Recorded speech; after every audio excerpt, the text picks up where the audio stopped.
I'm a nurse practitioner with going on 7 years of experience right now. And welcome to my channel. Please like, share and subscribe and support my little channel. I'm going to give in my 2 cents about the Johnny Depp versus Amber Heard trial. And I'm going to give a nurse practitioner's point of view. And like many of you, I've followed the course of the trial. I've watched video clips here and there when I have time of the defamation case that's been going on for about 2 to 3 weeks now. I'm not going to talk about any legal aspect. I'm not going to give any legal advice as I'm not an attorney myself. Therefore, I'm not qualified to give any legal feedback.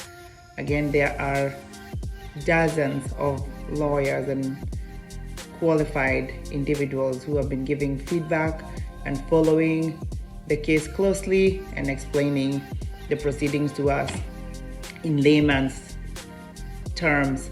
I want to focus on what we could all learn from a nurse practitioner's point of view.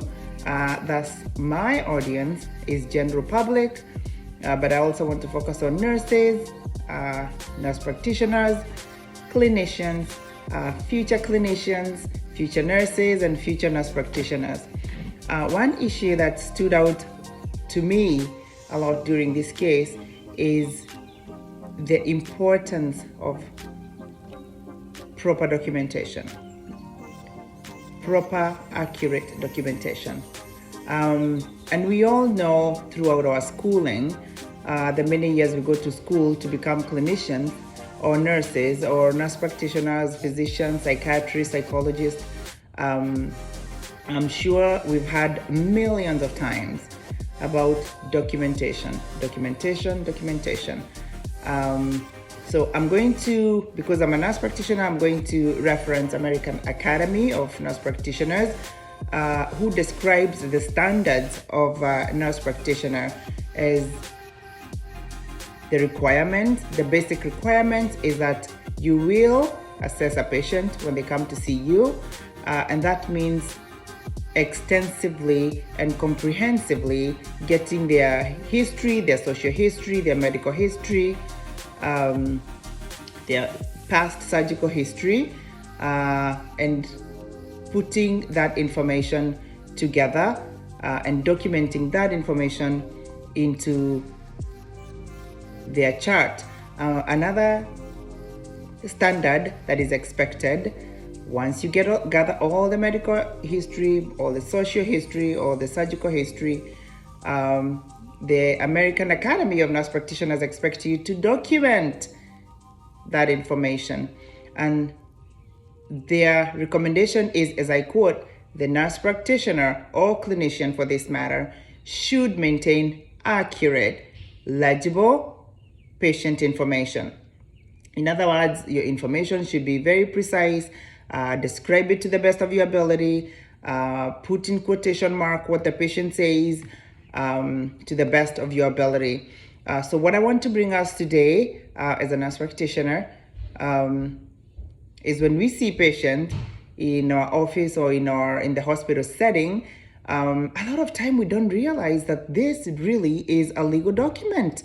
We kind of forget. We just know what to do. Take the history, the social history, and you document quick.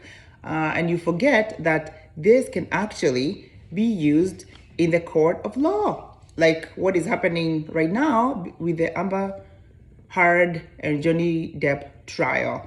I listened to one of the testimonies, or one of the, I don't know whether they are called interrogations or during the one of the questioning, and what they're using now with alleged abuse.